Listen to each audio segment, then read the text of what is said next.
Hey everybody, good morning. It's Arthur Garcia here with the Kontavi Alliance, and I am excited to invite our guest today.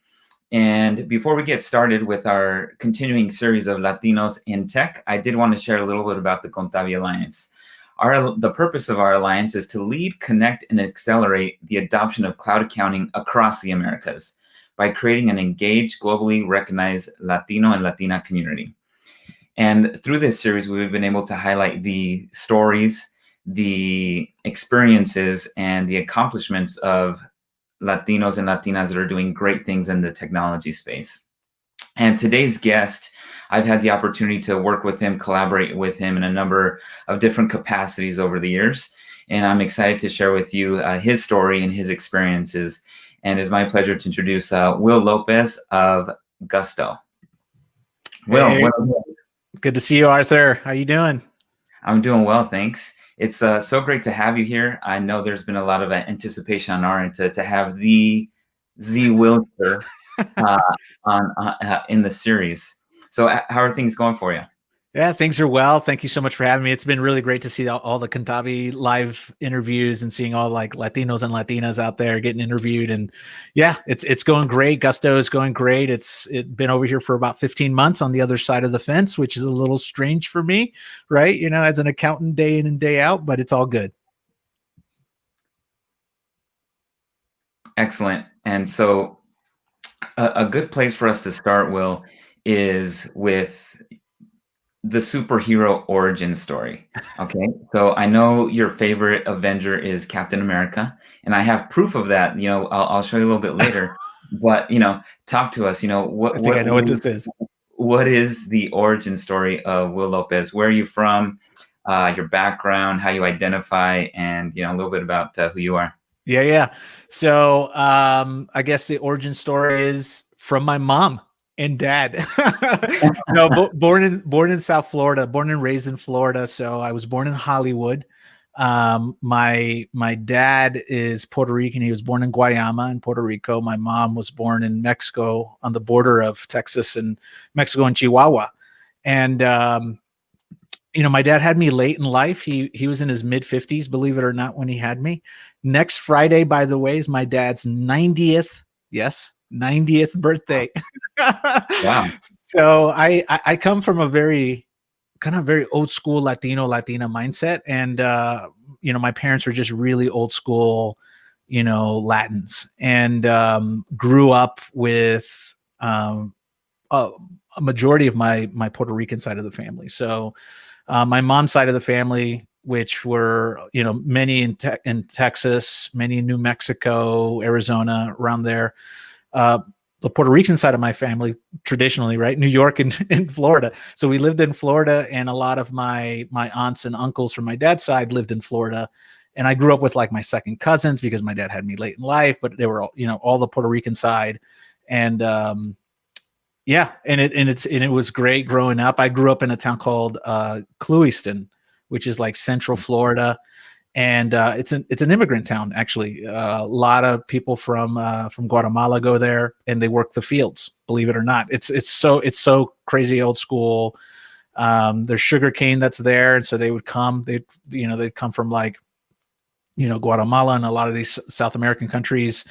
And they would work the fields, work the cane fields, work, the lettuce fields and all that kind of stuff. And so I grew up quite a bit with a lot of Guatemalans, Mexicans in the town, Puerto Ricans, and a lot of Cubans. And so it was a really, really diverse town, kind of very typical, kind of like, Caucasians on one side, Latins on the other, Latins closer to the fields, everybody else having a good time.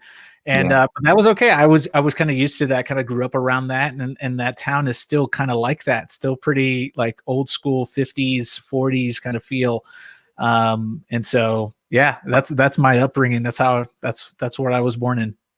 Great. So thanks for sharing that. So being that we were born, both of us were born in the U.S. Obviously, Yeah. Did you feel, in terms of your heritage, did you feel like there was a battle between being Puerto Rican and Mexico, and were you accepted by the Puerto Ricanos, more accepted by the Mexicans? Did you struggle with that at all growing up? Not at all. Only until like my uncles wanted me to eat hot sauce and they're like, you're not Mexican enough, and I'm like, I don't like hot sauce. That's all. Like, but no, I didn't struggle with that. I mean, I wish I would have grown up a little bit more with my mom's side of the family, because my dad had me late in life.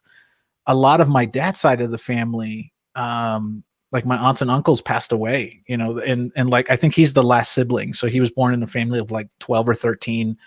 And my one of my aunts, Titi Nati, used to live in Orlando, and she was like really close to the family, close to our family. She passed away maybe like 10 years ago. So it's just been like this slow drop off from my dad's side of the family, and that's what I grew up around. That, one of my slight concerns is like, man, I'm still not in touch quite a bit with like the cousins I grew up with, on that side of the family. I'm actually closer now, I think, to my mom, to the cousins from my mom's side. And so like my cousin Angel is in Florida, Jackie's in Florida, or Jacqueline, she's in Florida. And so like, growing up, I don't think there was like, big battle across like, Puerto Ricans and Mexicans, but I definitely grew up a lot more with my dad's side because my mom's side were just in Texas and New Mexico and Arizona and stuff like that. So, no real struggle then, just like, I would say not even a family tree, more like a family forest on my side. It's like, we're just all over the place. And because, my parents had me late in life, a lot of the family had just already been spread, and really didn't grow up with a lot of my other cousins that were out there. Got it. And so in your professional career, where we're seeing more and more people are identifying with, how do you identify? Are you, for example, I identify as Mexican American, while others identify as Latino or Hispanic or Chicano or, do you feel like you have to choose, like when you introduce yourself, or is it just, I'm Will? Yeah. I mean, I don't choose. I just say I'm Will. And if they say, what's your background? I would probably say, Mexican, Puerto Mexican, whatever you want to call me. But yeah, I mean, I don't try to pick a side. I mean, I would definitely say I'm a good blend of both sides. And it's been really good like that. And I don't think, our families ever didn't get along. We all got along really, really well. Didn't see a lot of them because I do have a lot of family all over the country. But yeah, I try not to pick sides, and I'm like, hey, I'm just Will. And they're like, hey, what's your background? Puerto Rican, Mexican. That's my background. Awesome. Excellent. So as part of your origin story, you also had your own firm, AdvisorFly. So how did you get into accounting? Did you know that that's what you wanted to do? Yeah. So when I grew up, both my mom and my dad were entrepreneurs, right? And so my dad actually dropped out of school in third grade, and my mom dropped out, I think, in like fifth grade. Both my parents were very, very poor. And so my dad was born in a very poor family in Guayama, and so was my mom. And my dad was extremely entrepreneurial at the age of like 6. And so, I remember him telling me a story when he was like 7 or 8, that when he was 7 or 8, his first job was like sweeping, a local barber shop and stuff like that. And he would make money. He'd go buy bread and come home and bring it to the family. He'd go out there and kill pigeons and stuff like that and come home and eat. And so my parents basically grew up in nothing, and entrepreneurship was the only way to put food on the table. They didn't have an education. They couldn't get a job. My dad turned almost every opportunity he was a part of into like a business opportunity. So one of the jobs when he came over, I think in the 40s, like I think in 48, maybe 49, he worked at an umbrella manufacturing company in New York. So this was 1940, late 40s. And he used to get paid like, I don't know, $10 a week or something like that, which wasn't much at all back then. And he actually wanted to get paid in umbrellas. So he got paid in umbrellas, and then he turned around and sold the umbrellas for like $20 or $30 each. And then he would finance it, and he would say, all right, well, how about give me $5 and every week I'll just come and collect $1. And by the time he got to the end of that, like 6 months later, he was making like $200, $300 a month, which was a lot back then. So, I grew up in that culture, in the just entrepreneurship. My dad owned businesses growing up. So my mom always worked with my dad, and I knew I wanted to do something in business. I just didn't know what exactly until I graduated high school and then started just kind of feeling around until I landed on accounting and thought, wow, accounting really is the ultimate business degree. And I love accounting. It seems like I can do a lot with it. It's not all about just taxes. And so I think just from having a lot of jobs, because I worked 2 full-time jobs when I graduated high school, that's how I actually paid my way through college. My parents were poor, so no financing, no anything. And it took me 6 years to get my undergrad because I had to work, days and nights sometimes, and then go to school at night and the weekends. So all of that just kind of led me to accounting and just a passion for entrepreneurship, because my parents were so passionate and I just loved what they did and what they were doing, that I just felt like, man, one day I want to do the same thing. And it just so happened to be accounting. Wow. That's a great story there. And so you're on the 6-year plan, which is okay, but you made it happen. So you launched a firm. And when I think of Advisorify, I always remember seeing like you weren't a traditional firm in the sense that I mean, you had weights. I think you were doing deadlifts, or you were doing some sort of exercises. You would do client work and then do some lifting, and then you had a t-shirt kind of collection. T-shirt wall, yeah. Like, how did you when you started the firm, did you always know you wanted to be different? Well, it wasn't, no, I didn't. And I'm not like your typical millennial that just, my entire life revolves around just trying to be authentic and different. I could care less about anything like that. I think it was just a matter of, I just knew that things could be better. I felt like things could be better. And the way we were kind of doing things at the old firm that I was a part of. So I started my public accounting career, I think when I was like 24. And I spent like 5 years working for a mid-sized accounting firm in South Florida as a financial statement auditor. And when I left that, because I got really burned out, to start Advisorify, it wasn't that I was just trying to be different. It's just like I saw what we were doing every single day, and I thought to myself, man, like there's got to be a better way to do this. And it was just a passion to seek out for a better way, that it just so happened to be different. But anything better is always different. And so, yeah, when I started Advisorify, it was just a matter of really trying to figure out how to be better as a professional, how to really deliver value without getting distracted with all the manual work. And then obviously entrepreneurship just provides so much freedom. So then I could just play around, do whatever I wanted that would make me feel good, as far as like, I feel like I'm progressing a business, progressing professionally, and then not taking it so serious where, it's all about business and it's not really about business, and a mixture of fun along with it. Okay. And was it Advisorify a firm that is traditional in the sense of offering tax, accounting, bookkeeping, payroll? Was that always the case in terms of the service offering? Yeah, it was always the case. So, we took those long time conventional traditional services, and just sold them differently and using different solutions to get there. So yeah, we were doing the conventional payroll, outsourcing bookkeeping, tax planning, tax work, consulting. I mean, that's what's great about accounting. It's tried and true stuff. The only thing that really changed was the way we were approaching our clients and the way we were engaging them, right? And so it wasn't face-to-face, it was remotely. It wasn't just drop off your paperwork, it was through a dashboard. So the way we interacted, the way we engaged was very progressive and modern, but what we sold, what we were passionate about, was still conventional through and through. Great. And so would you say that Advisorify was a cloud accounting firm? Yeah. Oh, absolutely. Yeah. We Nice. were cloud-based. We had clients in like over 35 states, Canada, South America, the UK.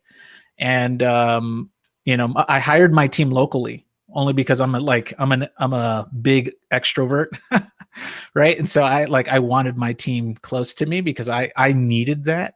And I think also my area doesn't have a lot of progressive accounting in it, that I felt like, man, if I could kind of stir it up in my local area and build a practice that looks modern, feels modern, we could probably encourage other accountants to do the same thing. That's great. And I said cloud accounting in quotes because back then it's like it was something that was new and innovative, right? To be different. Today, obviously, with the everything that's gone on with the pandemic and the external forces transitioning firms today, it's like you were one of those firms that was already there. Yeah, no, you're absolutely right. I mean, that's where we met, right? Back in the OG, cloud accounting, the wild west frontier, and it was an exciting time because what looked different was more of a matter of a chasing for something that was better, and cloud accounting just so happened to be that next thing for accountants to kind of take the next step. And you're right, like it's shocking what a difference the industry feels and looks like now compared to literally 10 years ago. 10 years ago. I mean, we've just made huge strides in under 10 years. And back then, cloud accounting, I'll tell you a story. I remember a firm owner reaching out to me in South Florida. He was up in like Jupiter, the city of Jupiter, and reached out to me and my business partner, and we had lunch. And basically, he was kind of trying to acquire us and bring us in and kind of foster us to kind of maybe take over the practice and do succession, because maybe he just wants out. And so we were explaining to him like our new approach, our new process, how we're going cloud, all this kind of stuff. This was like maybe 2012, 2013. And I remember him looking at me during lunch, and he literally said, "That's not going to work.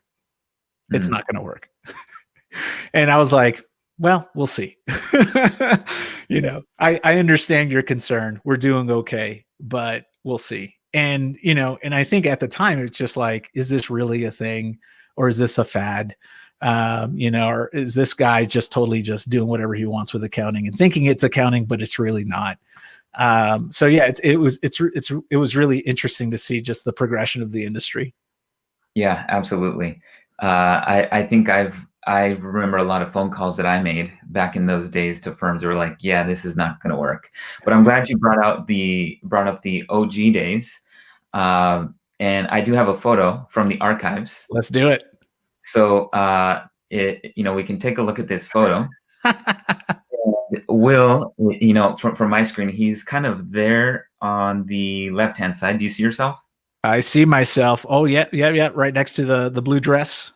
Yep. So I don't know if you were running for cover, but this photo was from Xerocon Denver. I remember that.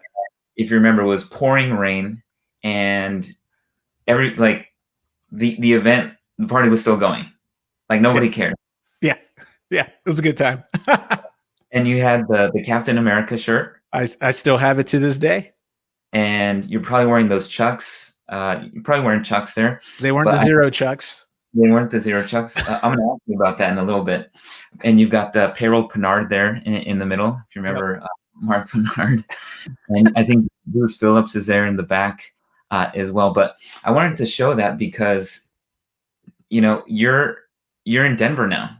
Yeah. So maybe at that point it was the water falling.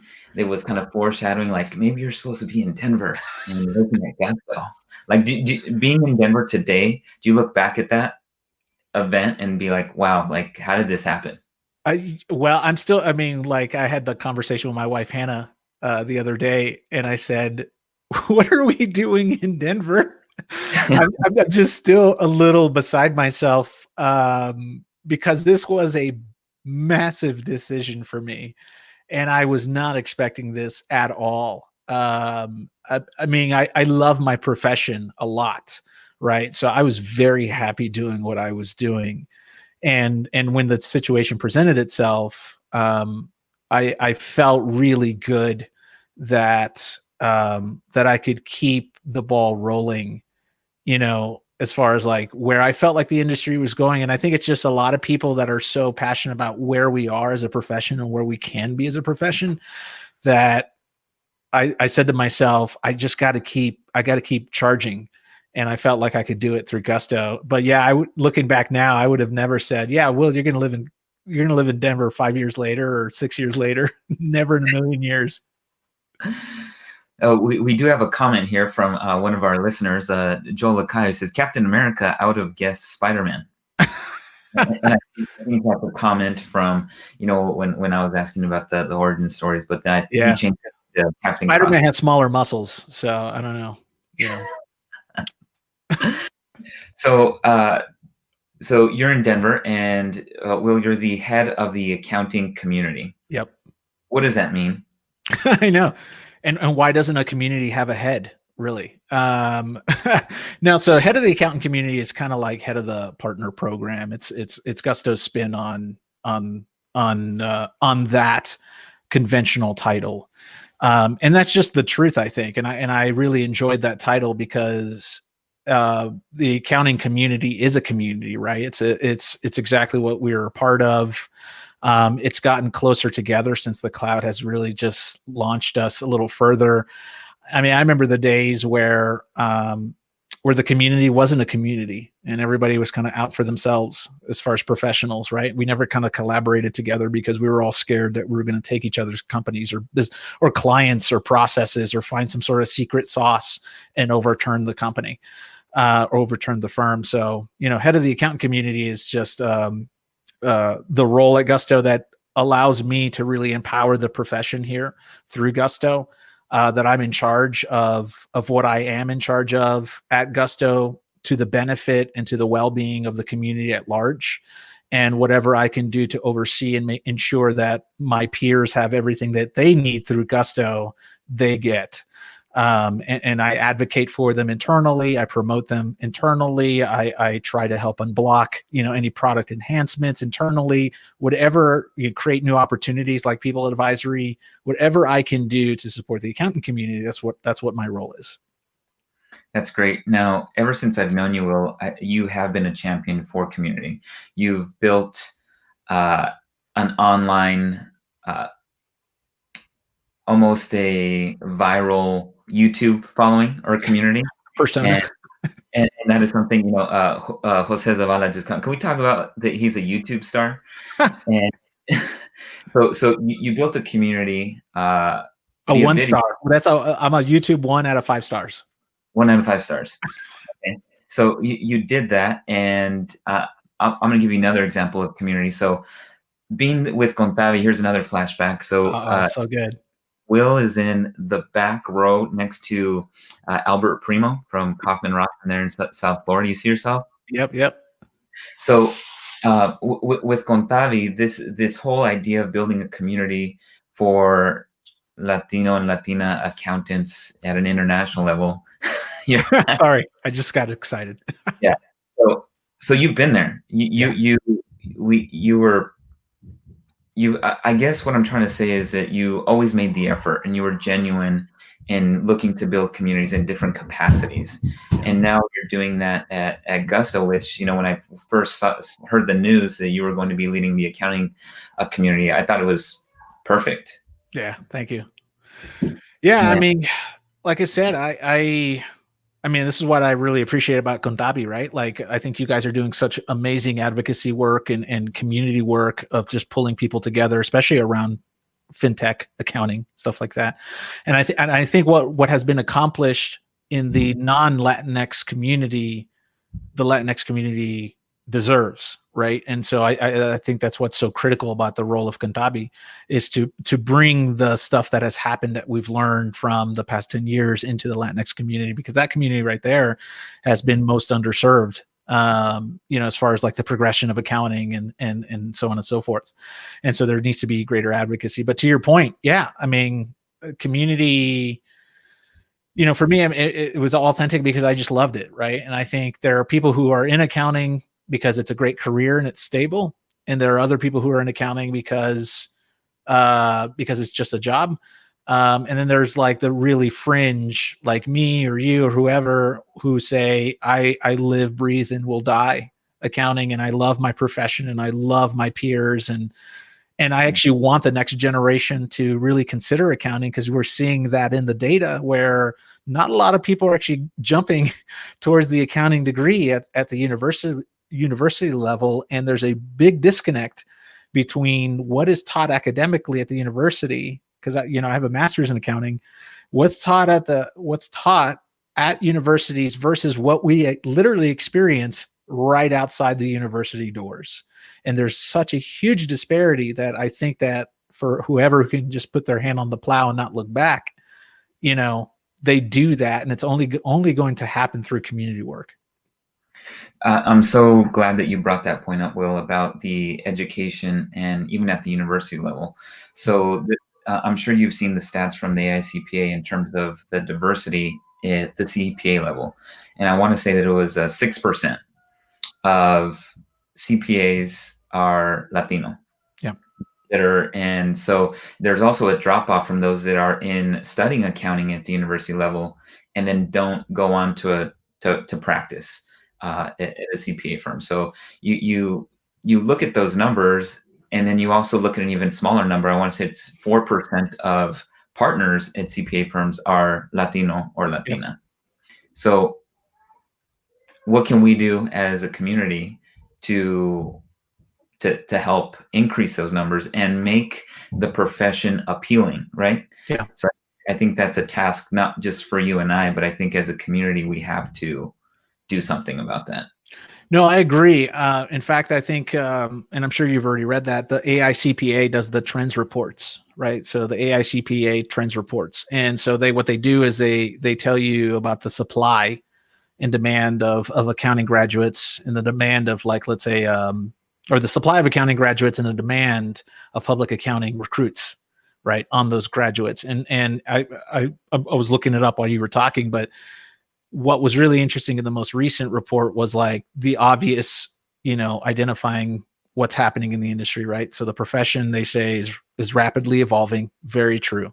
Technology innovation is at an all-time high. Very true. And then when you go look at the enrollments of bachelor's degrees or secondary degrees in accounting, you're seeing this huge drop off. So since 2016 to 2018, there was like a 4% decline in those seeking the accounting degree and profession, especially at the master's and PhD levels. 6 to 23 respectively decline. Like if you go for a PhD in accounting, like quarter drop off. If you go for a master's in accounting, it's double the bachelor rate. And so I think what's happening is the academia, the experience of accounting, the practicality of accounting is not infiltrating the curriculum. And so, which makes sense, because I think when you go for a degree, I remember going for my degree in accounting, and a lot of it was very fundamental, and maybe it had nothing to do with the cloud, or maybe it had nothing to do with understanding the culture of accounting. But I think there needs to be a lot of effort made there. And perhaps we could do things like be a part of Beta Alpha Psi, right? Beta Alpha Psi is an accounting fraternity. Maybe as accounting professionals reaching out, here's what I did, reaching out to the local colleges and universities, plugging into Beta Alpha Psi, and then asking to speak. So I used to speak at Beta Alpha Psi at Florida Atlantic University, which was my alma mater. I used to speak at Palm Beach Atlantic University, which was a Christian university in Palm Beach County. I used to speak at Lynn University through Beta Alpha Psi, and I used to speak at University of Miami at Beta Alpha Psi. And I would just be who I am, right? Super passionate about what I love, tell my story, tell like the story of like where the industry is going. And I kid you not, like all the Beta Alpha Psi students would just come up, and if I had, like, if I were to really accentuate it, I would say they were literally like holding onto my ankle as I was trying to leave, saying, "Don't let me work for those kind of firms," right? Like, take me with you, kind of thing. And for me, that just kind of hit home quite a bit. Even doing like recruiting events at the universities, we would get a stack pile like this high of resumes, and just these students that wanted more and they didn't see it, and for me, I was like, wow, I need to continue this kind of work, because that's the next generation trying to, they love accounting and they're trying to like get themselves into it. But what they see out there as far as their choices are concerned, and their career paths are concerned, they're not excited about. And I think it's really killing the adoption of just the accounting profession and adopting it as a real career. Yeah, I'm sure they saw it. I'm sure when you spoke to those students, they were able to see that you're different, but you also look different, right? You were wearing a t-shirt, I'm sure, I was. as opposed to maybe some of the firms that they saw at Career Day or Meet the Firms Day, and they're like, wow, this is a contrast of, I didn't know that this type of firm existed. Yeah, I mean, think of like running a Xerocon booth at a recruiting event. That's what we did. Is we were actually demoing the software that we were using and things like Xero and Gusto, and saying, "Hey, look, this is what we do. We do accounting." And I remember one student coming up and like, "What do you guys do?" And I'm like, "You see what they do? We just do it better, and we have more fun." But yeah, we look different, and it was really good. And I remember like just in the old recruiting days, being Latino, going to these recruiting events where mainly you didn't see a lot of Latino firm owners, right? And so that was also really exciting, is to show a little bit of the diversity that was out there. Yeah, no, that's great. So I want to ask you also about we mentioned the supply and demand for talent, but if we also take a look at the trends, and this is research coming out of the Stanford Latino Entrepreneurship Initiative research, which I'm sure you've seen as well, Yep. is that Latino and Latina businesses are growing significantly faster than non-Latino and Latina businesses. Yep. And they're looking for help from the accounting community. So some of the key characteristics and some of the reports on how they've dealt with COVID is they tend to have less cash on hand. Yep. And when you take a look at the PPP loan applications, they're getting approved at a lower rate than non-Latinos. And I think something that you worked on with Gusto is getting those tools, the reports out to the market as quickly as possible. So, I mean, this is kind of a big thing that, like I'm kind of leading you to, but if the demand is there for small businesses in the rate of entrepreneurship, what can businesses and platforms like Gusto do to meet that demand and address those needs that they have? Yeah, I mean, I think you know this better, just as better than I do, and probably more than most. But having come to Gusto, I find it really interesting as to how like technology companies develop, and how there's prioritization of initiatives and prioritization of things that you want to get across the bow, as far as like a product and an experience that you're trying to go forward. And a lot of that is tied to like, market goals and business goals and all that kind of stuff. What I've been doing here at Gusto internally is actually just trying to surface up, a blend of the market demand from the Latino community from the entrepreneurial lens, right? And so, surfacing up, advocating for the Latin community inside of Gusto, but then marrying that with the realness that community is growing drastically as far as entrepreneurship is concerned. And that one can do two things at the same time. One is meet your own business goals through that community, but then two, support that community, because that community needs to be supported, right? So if you take the latter and do that first, then the former just is a byproduct of the latter, right? So if you go out there and you say, this is a community that's most underserved, quickly growing as far as businesses are concerned, very entrepreneurial, let's enable them, let's empower them, let's be there for them, then business success will follow.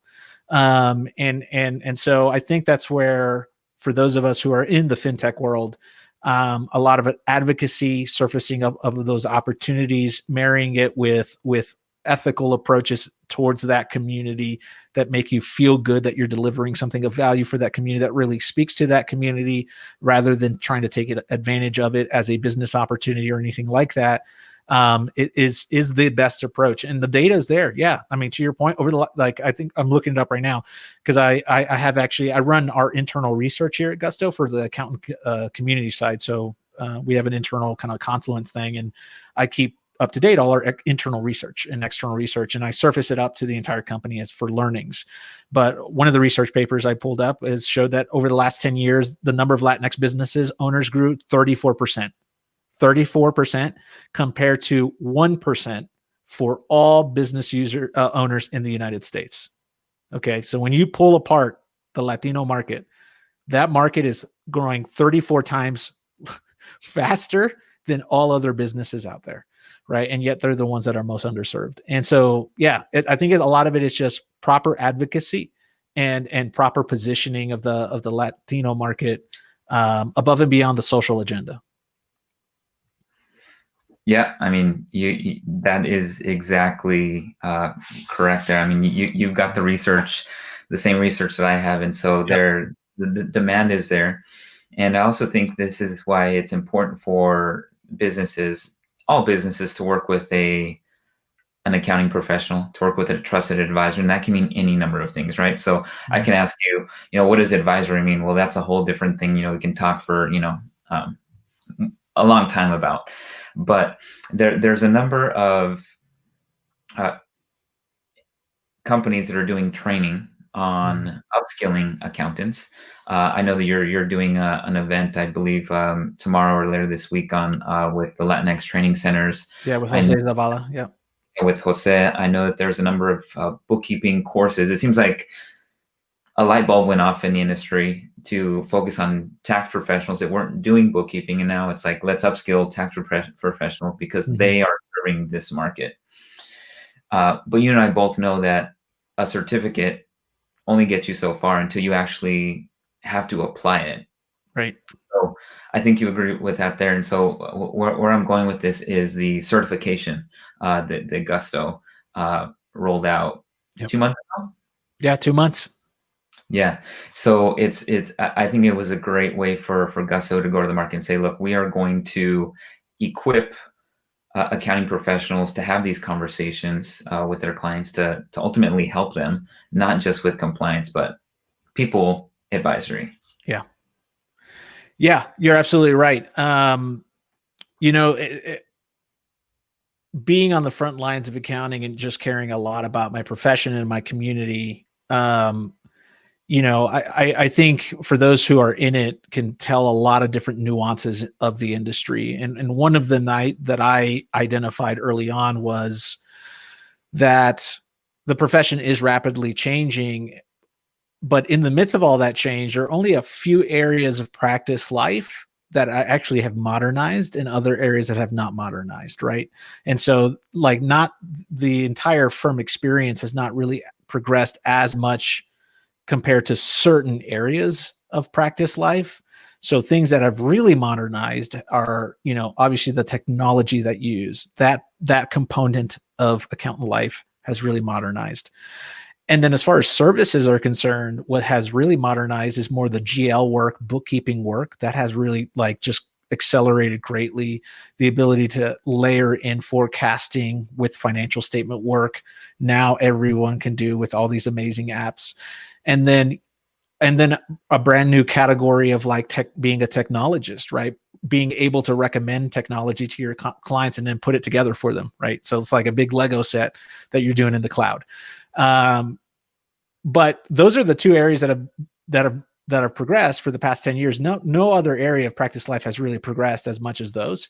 And I felt like payroll was like the next best because, that is a big component of somebody's financial statements. I have very vivid memories of consulting around the payroll experience and feeling very deficient as a professional. And so that's where I gave birth to People Advisory, because that was the opportunity to say there is something really meaningful around the payroll experience, but whenever you try to specialize in it, it's really drastic of a specialization. And there wasn't really anything that kind of brought people to the middle and made them really, really dangerous for the benefit of the industry and then for the benefit of the client. And so that's where People Advisory, powered by Gusto, was born. which in my opinion, people advisory is bigger than Gusto, even though we created a new category. It's bigger than us because it's really speaking to the power of the profession. That only the professional can do. That's enabled and supported by a technology company like us. And so for me, it was really exciting to think about that, to bring it to market, to even work alongside Jacqueline Anku.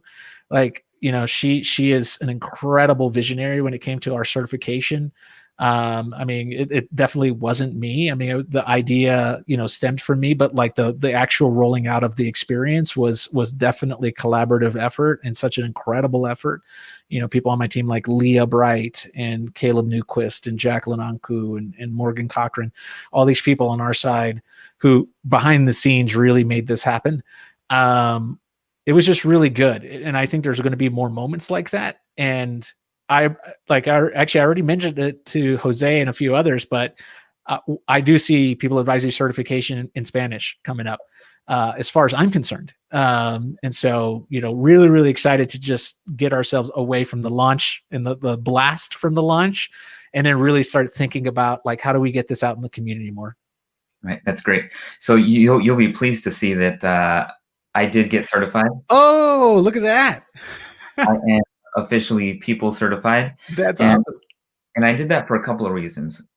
One, the Joel Lugo and what we're trying to do with Kontavi is we're not, when we partner with different platforms, is we want to be users. We want to go through the experience. We want to make sure that what we're promoting and who we're partnering with, we use it ourselves. Mm-hmm. So it was important for me to go through that certification, to see the work that you and Jacqueline and Caleb and the rest of the team did. And some of my takeaways from it are, I mean, it was really good. I mean, the content, the design, and the spot checks, the quizzes, the videos with the Gusto Partner Advisory Council that's in there with Jose and Kenji, and a number of folks in there with Scott and Patty Scharf. Yeah. Some other all-stars in the industry there. But I thought it was done really well.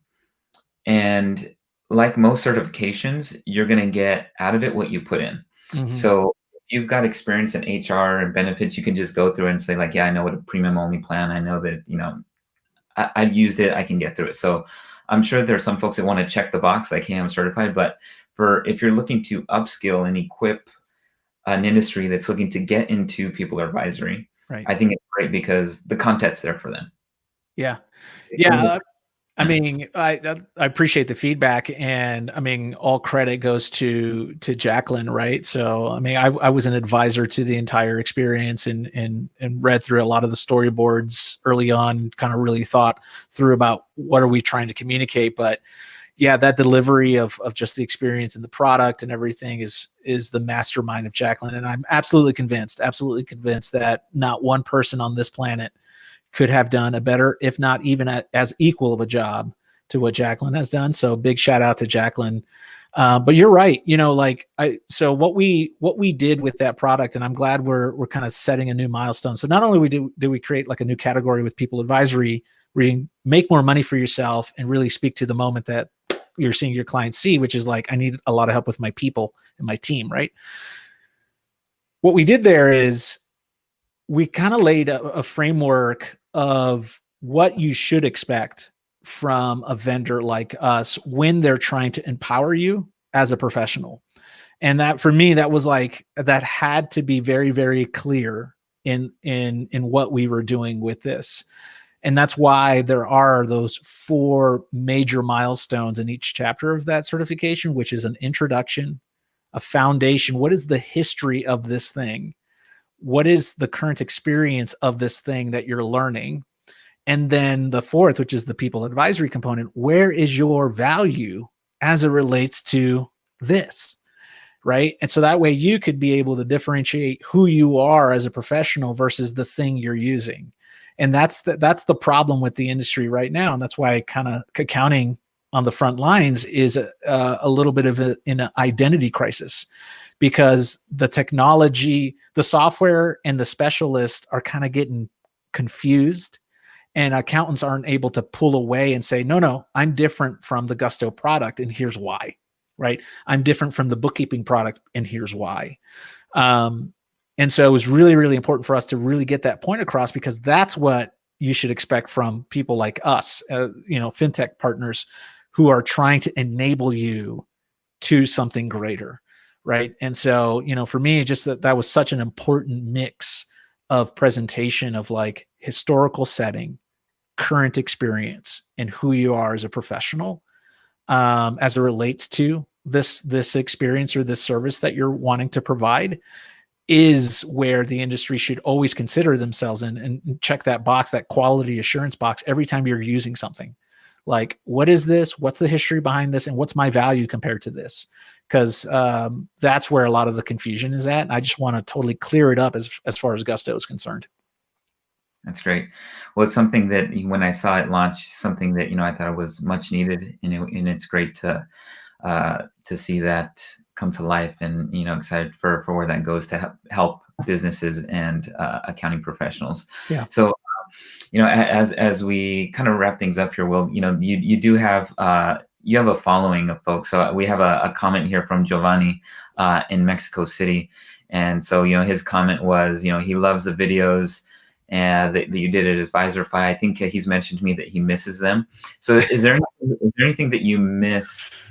Before, actually, let me ask you this first. What did you learn? What was surprising to you switching sides? And what I mean, obviously, you know what I mean, like joining the vendor partner platform side versus the practitioner. What was the experience like? What were you most surprised by being on? Oh, most surprised by. I think what I found most surprising was how hard it is to actually create, to better a certain kind of product experience or service experience at a company like us, and actually deliver something with scale and enterprise in mind. I remember being a firm owner, giving feedback to these fintech companies, and like, not with no real order or anything. It was just like a spew of like updates, right? Like, here's what you should do. And the way the other side thinks is like, okay, all of that is great, but tell me what I should do first, then second, then third. And tell me why, and like, how can we make that one thing that you want really, really bad, not just great for you, but great for everyone else, right? And so I think that was like the biggest wake up for me when I came over and saw how fintech companies prioritize, how fintech companies really think about long-term planning and short-term goals and all that kind of stuff. And then really think about just being enterprise ready all the time, where, yeah, you want to solve a specific pain point, but then you also want to really like be thorough with that pain point. That was like a big wake up call, and a great addition to my career and my skill set to actually get, tossed into the deep end of the pool pretty quickly and just kind of swim. But for me, that was like super eye opening. But now that I kind of have the hang of the ropes, I think, it's really easy then to connect the dots, to be on the other side and say, yeah, this is why we should do it. And then even create little opportunities like our GPAC, which is a partner council that's part of Gusto, and even training them how to think that way. Like, hey, I never heard this on XPAC, how to prioritize things, right? But let me show you the ropes, and you'll help us prioritize. And I'm going to kind of treat you like you're on the other side. And we'll get things done faster. Yeah, that's great. So you've probably been asked this before. There's been a demand from folks like, "Hey, when is the next video going to drop?" Because obviously, Giovanni's waiting, huh? Well, I think not only Giovanni, but I believe that there's probably a list of like all-time greatest hits, right? You probably have some, but the Illuminati video, the Expensify one, yeah. I mean, that was a fun one. I think there was the Mandalorian video that was just like perfect. Oh, yeah, I remember that. But obviously, Will, you're multi-talented. You can do many things well. But do you miss that? Is there? I've seen some vlogs, kind of little drops here and there that Yeah. something that I know you enjoyed. Is that something you're looking to continue? Yeah, great question. So I do want to do more videos. I really enjoy that. It's a great outlet for me. I kind of, it took me a little bit of time to actually learn the skill set. So I don't want to lose it. And then I think a lot of my persona just comes out, and I feel free in that kind of forum. Free enough to not get myself in trouble, that is. Teeter the line. But yeah, I think what I miss from the old days of AdvisorFi is I don't miss practice life per se, like the grind of public accounting. I've been in that industry for a long time to know that like the grind is real and the grind is hard. And it's a rough experience, which is why like over here at Gusto, whatever I try to do is always with that experience in mind. Like I don't want to make anybody's life worse because I know how bad it is. But then secondly, I think what I miss is a lot of the consulting that I used to do and just a lot of the light bulb moments for my clients where they really got it and are like, wow, thank you so much for opening my eyes. And this is so great. But I still feel really satisfied because I'm actually getting it by empowering my peers. So I'm not doing it directly with clients or small business owners, but I am getting those, wow, you're opening my eye moments when trying to empower my peers. And it's like People Advisory was with all of that in mind, like to really deliver that aha, wow, eye-opening experience, not for small business clients, but for accountants. And to say, wow, like this, you're right. I have advanced certain areas of my practice, but I didn't do this one. And just really connecting dots as a professional and helping my colleagues really connect the dots. So for me, I kind of still get satisfied through that. But yeah, I need to do more videos because I still really enjoy that. That's great. And as you were speaking there, we did get some comments. There was the boy robot video. Yeah. Giovanni says, he's ready and waiting. Just for you, Giovanni. I'm going to get it out there. So, Will, any how can people get in contact with you? I believe we have your Twitter handle here. Yep. Yeah, feel free to share my Twitter handle, ZWilster. You can email me anytime. I mean, I'm open book here and would love to connect with anybody, especially since we're not doing conferences anymore in the sense of like the 2020. But yeah, email me at will.lopez@gusto.com. Feel free to reach out. Would love to connect with you. Yeah, and I can't wait to get back out there. I know we're all working from home for good reasons. I expect, 2021 to be a great year for all of us as we hopefully get back to a place of some kind of normalcy. But, I expect really big things from Gusto once we get back out there, which is I'm ramping up for, which is great. So, live cert out in the field, hopefully a Spanish certification program. I mean, I don't know. You got to just keep your eyes open. Something's coming. That's great. Well, I know that there's other announcement that Gusto has had with the Gusto wallet, but for those that are curious, they can get in contact or visit gusto.com. Yep. Will, we could go on for hours. I mean, you're a wealth of knowledge, you're a champion for the community, and look forward to doing great things with you. So thanks for joining us today. Well, hey, listen, thanks so much to Kontavi, to you and Joel and Hugo, for all that you're doing. And it's great community work. And I'm super excited to even get Kontavi promoted here internally. We have our own affinity group called Juntos with Gusto, which is, our Latinx internal community group here. And it's been great surfacing all this stuff to them, and they're loving it. That's great. Great to see that is a community that's being developed within Gusto, or we could say Gusto. Con gusto, yeah. Con gusto. But all that is exciting. I'm sure we'll have to do a part 2 to keep things going. But thanks again, Will. Really appreciate the support. Hey, thanks, Arthur. All right, everybody. I hope everybody really enjoyed that episode with Will Lopez, the head of the accounting community at Gusto. And if you're looking to find out more information about Kontavi, if you're an accounting professional and you're looking to connect with an international alliance, you can visit our website at kontavialliance.com to find out more information. And if you are a small business and you're looking for an accounting professional that can help you with people advisory, they can help you with tax, accounting, bookkeeping, tax planning, you can visit our member directory at kontavialliance.com, member directory. And thank you for your support, and we look forward to sharing more insightful interviews with champions in the accounting industry.